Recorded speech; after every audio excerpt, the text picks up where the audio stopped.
I read Plutarch's account of Alexander the Great. The logistics are physically impossible. The rivers are the wrong size. The climate doesn't match. The army numbers create contradictions that military historians have debated for centuries.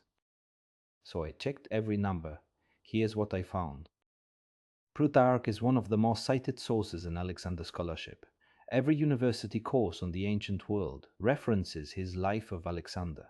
And right on the first page, he makes a strange admission. He says he is not writing history. He will skip battles and focus on small, revealing details.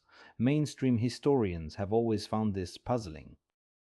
One possibility is that Plutarch had access to Alexander's personal letters, which he repeatedly claims, and those letters described events differently than the official record, not a cover-up, just a contradiction between the private account and the public narrative. That kind of gap is normal in ancient history. Stay with me. The logistics are about to get very specific. The first contradiction is the crossing. Alexander needs to move his army from Greece to Asia. The narrowest point of the strait at Byzantium is just 900 meters wide. His father tried to take Byzantium and failed, but now Athens has sworn loyalty. The strait should be his. Instead, Alexander marches his entire army 50 kilometers down a narrow peninsula, just 4.5 kilometers wide, to cross at a point nearly twice as wide, 1.5 kilometers. Any lookout would spot 45,000 soldiers with baggage trains days in advance. Military historians like Donald Engels have noted this route makes no tactical sense. Moving 45,000 men with horses, siege equipment, and supply wagons across 50 kilometers of open terrain takes at minimum 2 days. That gives the Persians at least 48 hours of advance warning. Yet Plutarch reports no resistance whatsoever. He simply says they crossed, as if riding an elevator. After crossing, does Alexander rush to attack? No. He goes sightseeing. He visits Troy. He runs naked around Achilles' tomb. He lays wreaths. He tours landmarks like a modern tourist, taking photographs. In supposedly enemy territory, nobody bothers him. Even sympathetic historians acknowledge this is hard to explain. Now here's where the numbers get really interesting. The Battle of the Granicus River. Plutarch calls it the gateway to Asia, an unavoidable choke point. He describes deep water, fast current, steep cliffs, and rocky banks. The Persians hold the far shore. Standard military history accepts this as a major engagement. But the actual Granicus River in modern Turkey is barely 10 to 12 meters wide. Trees grow on both banks. You could build a pontoon bridge in an hour 10 bridges before lunch. And those terrifying cliffs. Satellite imagery shows gently rolling hills. No gorge, no canyon. Scholars like N.G.L. Hammond noted the terrain discrepancy decades ago. Plutarch insists there was no other way into Persia. He calls it a gate, but the satellite shows flat terrain in every direction.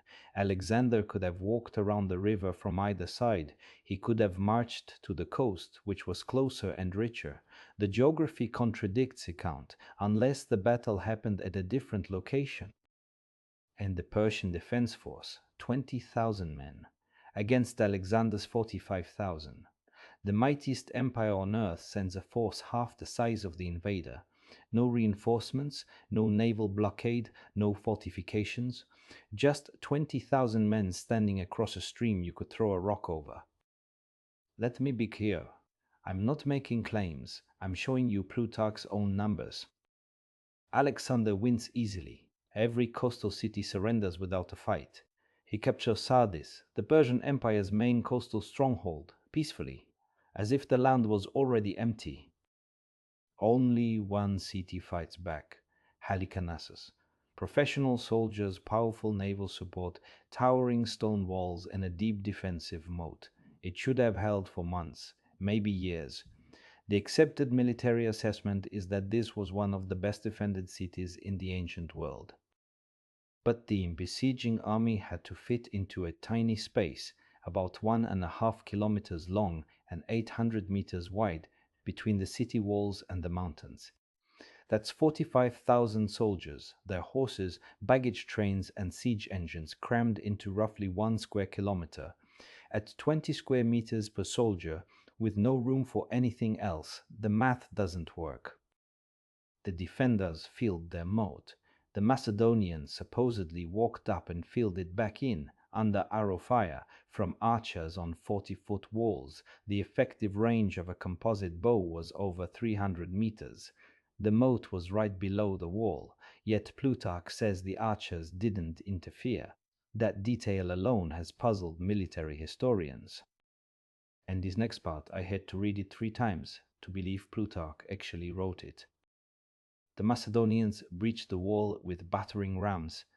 The defenders immediately built a second wall behind the first, even stronger. And then, on top of that, they built a wooden tower, 45 meters tall, with catapults on top. That's a 15-story building, made of wood during an active siege. This is in the accepted text of Plutarch. Where did the lumber come from? A 45-meter tower requires hundreds of tons of timber.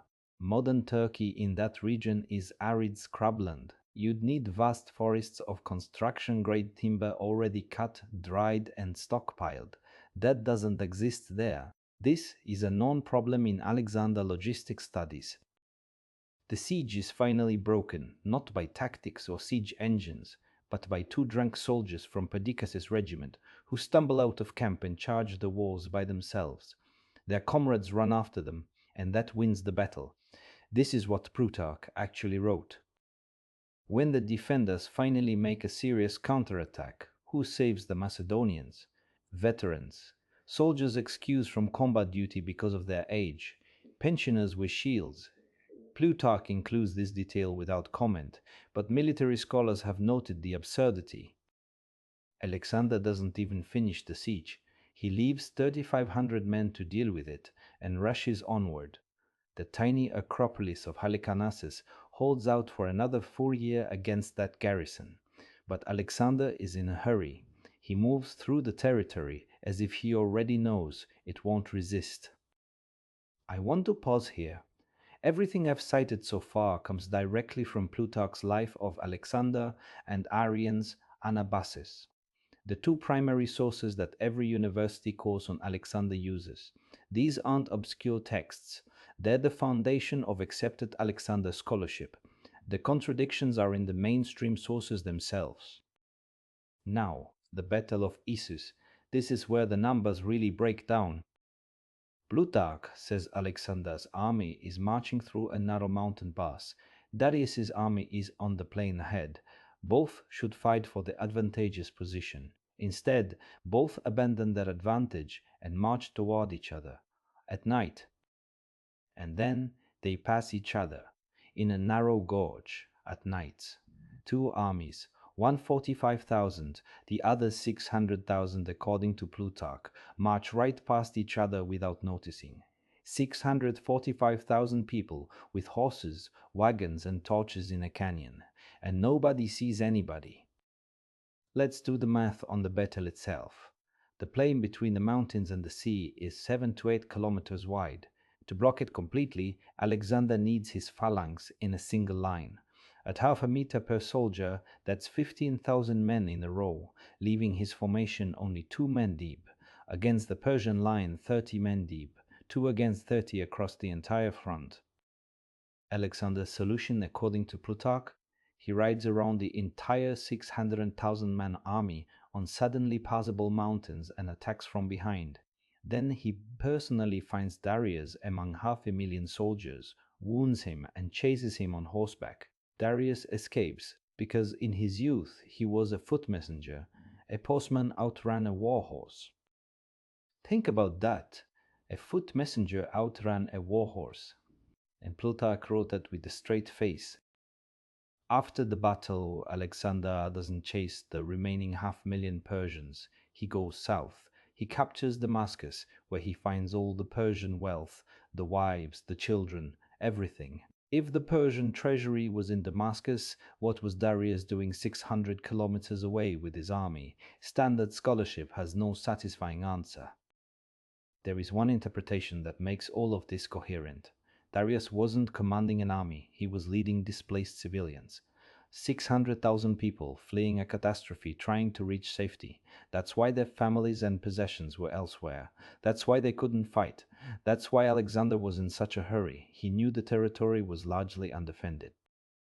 Plutarch gives us a date marker. He says Alexander was born the same day the temple of Artemis at Ephesus burned.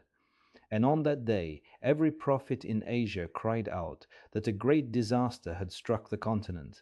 How would prophets know about a baby born in Macedonia? They wouldn't. But they could witness a catastrophe firsthand. Darius sent Alexander a peace offer, 10,000 talents of gold, all lands west of the Euphrates, and his own daughter in marriage. The most powerful king on earth, commanding what Plutarch calls 1,000,000 soldiers, offering everything. That only makes sense if those weren't soldiers, and he was begging for mercy on behalf of survivors.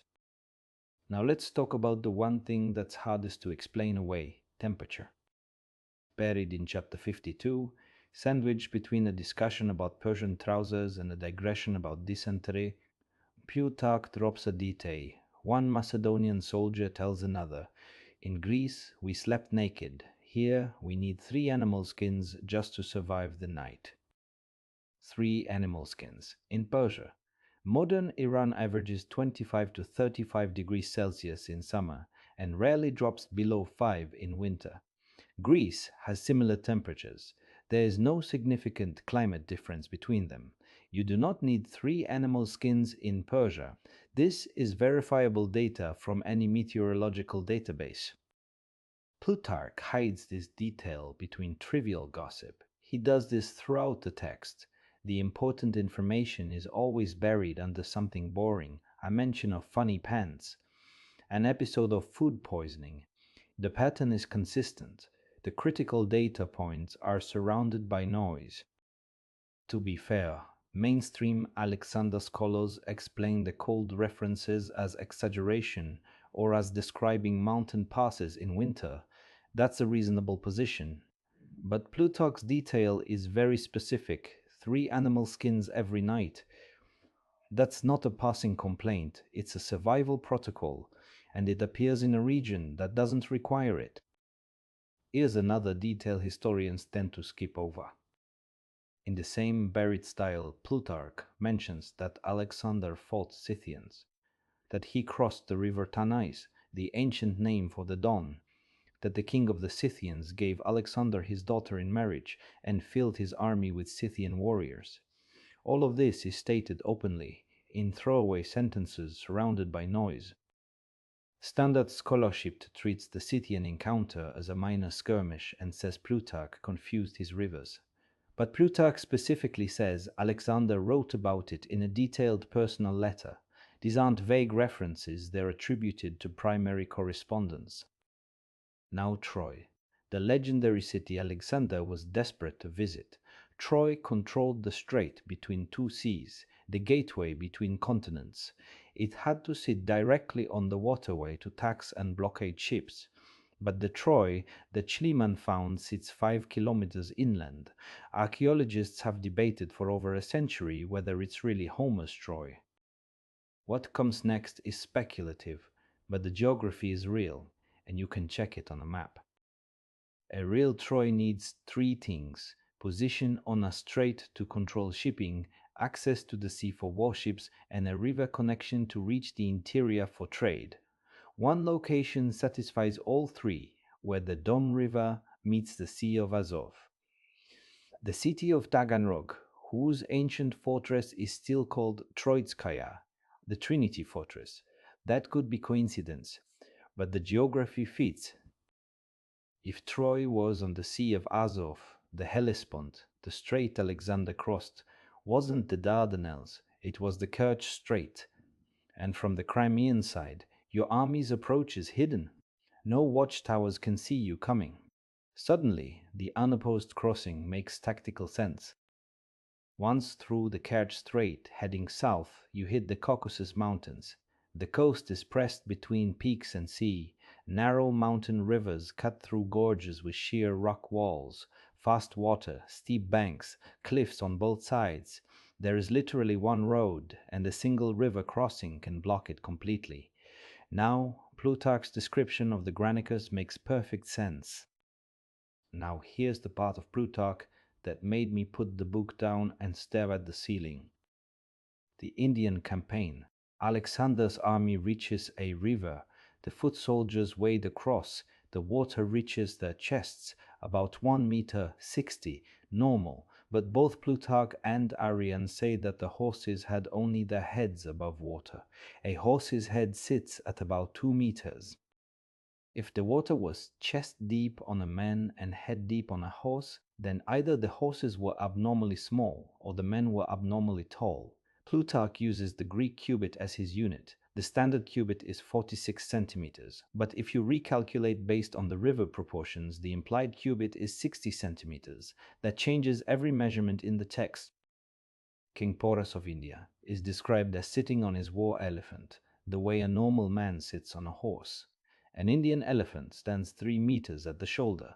Plutarch says Porus was 4 cubits and a span. Standard cubit gives about 2 meters. The recalculated cubit gives 3 meters. These numbers are internally consistent. That's the strange part. And now the battle ratios finally make sense.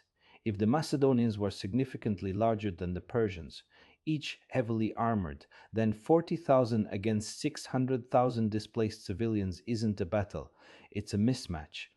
12 to 1 doesn't matter when each of your soldiers has overwhelming physical advantage. But when Alexander reaches India and faces King Porus, who commands people of similar or greater size, suddenly 135,000 Macedonians barely defeat 22,000 Indians. The ratios flip.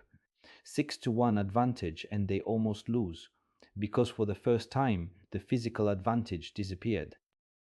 I know how this sounds, but the measurements are in the text. Check them. During one siege, Alexander scales a wall with a ladder, jumps down alone into a crowd of enemies, and takes an arrow to the chest. Plutarch gives the dimensions. The arrowhead was 3 fingers wide and 4 fingers long, even with modern fingers that's 6 by 8 centimeters. A blade the size of a hatchet. It punched through his armor and lodged in his ribs. For a normal-sized person, a 6 by 8 centimeter blade entering the chest cavity is fatal. It would split the ribs apart. Alexander lost consciousness but survived. Neither Plutarch nor Arrian say the word giant. They just give you the measurements and let you calculate. I want to be honest about what I'm doing here. I'm taking accepted primary sources, the same texts used in Oxford and Cambridge courses on Alexander, and applying arithmetic. The measurements are not my invention. They are Plutarch's and Arrian's. What I'm adding is the calculator. Let's talk about rivers, because this is where the geography gets testable. After defeating Porus, Alexander's army built ships and sailed down the rivers for 7 months to reach the ocean. Even at minimum river speed, 7 months covers at least 1,700 kilometers. From the battle site in modern Pakistan to the coast is barely 1,000. The extra 700 kilometers don't exist on any Indian river. Plutarch describes the Ganges as 5.5 kilometers wide and 200 meters deep. The real Ganges barely reaches 2 kilometers at its widest and 20 meters deep in monsoon season. No river in India matches Plutarch's description, but in Siberia, the Ob River spans 60 kilometers wide. The Amur reaches 50, the Yenisei is 100 meters deep. Siberian rivers match Plutarch's numbers, Indian rivers don't. The return journey provides another detail. Plutarch says gold objects were everywhere, cups, goblets, ceremonial items in such quantities they had no room to carry it all. But food was scarce, so scarce that most of Alexander's army starved to death on the way home. Gold everywhere, no food anywhere. Think about what kind of event produces that. Gold in every house but no food in the fields. That only makes sense after a catastrophe that killed the population but left their possessions intact. Something that destroyed agriculture and buried the living but left the metal untouched. Alexander's soldiers were walking through the aftermath of a dead civilization. There is an 18th century Siberian map drawn by Semyon Remezov, the first Russian cartographer of Siberia. On the Amur River, he wrote an inscription. To this place Tsar Alexander of Macedon came and hid weapons and left bells. A Russian cartographer mapping Siberia for the Tsar, casually noting that Alexander the Great reached the Amur. This map exists in Russian archives. And why is Perm called Perm? Nobody knows. It has no convincing etymology, but change one letter, M to S, and Perm becomes Pers. Great Perm, Great Persia, the largest region of ancient Russia, sitting exactly on the rivers that match Plutarch's descriptions. Thousands of ancient Persian coins have been found in the Perm region, officially attributed to trade routes, but the concentration is unusual. Nicolaas Witsen, the Dutch cartographer, published Northern and Eastern Tartary in 1692. He describes giant inhabitants in Siberia. He provides illustrations of Tatar deities. They look nearly identical to Indian depictions of Shiva and Ganesha. The same iconography, the same culture, spanning from Siberia to India. Now, I promised you a logistics audit. Let me show you the complete route, and you decide if it makes more sense. The alternative route, east from the Sea of Azov, through Scythian territory, married a Scythian princess, crossed the Don and the Ural, entered what we now call Perm, continued east through frozen territory, where men needed 3 animal skins, reached the Amur River, fought the Great Moguls and turned back. Every climate detail, every river dimension, and every distance calculation fits this route better than the conventional one. The empty cities make sense. The absent armies make sense. The 600,000 refugees make sense. The gold without food makes sense. The cold makes sense. Every detail Plutarch wrote becomes coherent if you place it on a different map. That's not proof, but it's a pattern worth examining. Now Alexander's death. Because Plutarch tells this with painful precision. The final weeks are a catalogue of disintegration. His closest friend Hephaestion dies. The doctor leaves to attend the theatre. Alexander crucifies the doctor, then spends a month in increasingly bizarre behavior, shaving all his mules, tearing battlements of city walls, banning music. Plutarch describes hallucinations. Alexander sees omens everywhere. A donkey kicks a lion to death in his menagerie. He finds a stranger sitting on his throne wearing his crown. He speaks to a god nobody else can hear. These aren't spiritual experiences. These are the clinical symptoms of delirium tremens, severe alcohol withdrawal. Plutarch has been building this diagnosis across 50 chapters of escalating drinking. And then comes the last night. This is all Plutarch. Every seer and oracle tells Alexander, do not enter Babylon. He camps outside the city. A grand feast. Alexander drinks all day. At evening he prepares for bed, but a messenger arrives inviting him to continue drinking. He goes. He drinks through the entire night and the entire next day. 48 hours of continuous alcohol. Then he raises the cup of Heracles, an enormous ceremonial goblet, drains it, and feels a sharp stabbing pain in his back, like a spear thrust. He collapses. He never recovers. Months before, an arrow, the size of a hatchet blade, punched through his armor and punctured his lung. That wound never fully healed. Damaged lungs don't regenerate. Add chronic alcoholism, possible infection from the chest wound, 2 days of non-stop drinking, and the sudden shock of the Heracles Cup, and you get predictable organ failure. Military medical historians have noted the symptoms align with acute renal failure. Plutarch told us from page 1 this would be a story about how a man changes. The arc of Alexander, brilliant boy, strategic genius, then alcoholic, paranoid, hallucinating, dying at 32 from a wound that wouldn't heal and a thirst that wouldn't stop. After his death, Alexander's tomb became the most sought-after relic in history. Roman emperors visited it, then it vanished completely. 2,000 years of searching. Alexandria, Cairo, Siwa Oasis, nothing. But Alexander said he wanted to be buried near Achilles at Troy. If Troy was not in Turkey but on the Sea of Azov, the tomb is in a place nobody has thought to look. Peter the Great built a fortress at Taganrog. Napoleon's real goal, according to several historians, was not Moscow but the south. The Ottoman Empire specifically demanded that Taganrog never be excavated. It was written into a treaty. Why would anyone care about a small fishing town on the Sea of Azov, unless something is buried there? Let me lay out the complete case.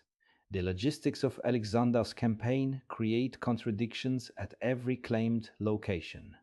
The river is too small, the fortress space is too tight, the crossing point makes no tactical sense, the choke points don't exist in the terrain.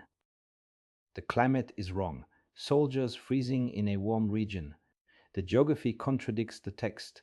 River dimensions don't match India or Turkey, but they match Siberian rivers. The 7-month river journey covers distances that only exist on northern waterways, and a Russian cartographer placed Alexander on the Amur 3 centuries ago.